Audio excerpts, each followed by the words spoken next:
The going to Futur, das Futur mit going to. I am going to stay at home today, but my friends are going to go ice skating. Mia is going to wear her new sunglasses. I'm not going to stay at home, but I'm going to be at the party. No, I'm not. What am I going to do today? Merke, going to hat hier nichts mit dem deutschen Wort gehen zu tun. Es heißt hier werden, wollen, vorhaben, beabsichtigen. The friends are going to go ice skating.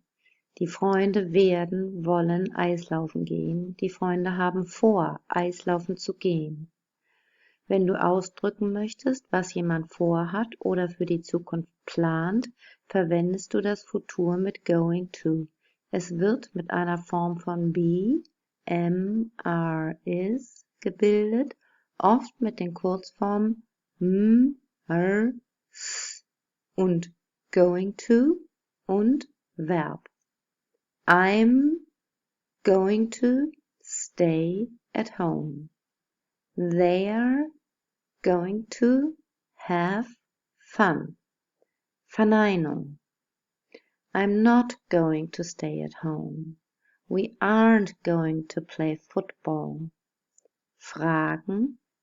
Am I going to stay at home? Are you going to go swimming tomorrow?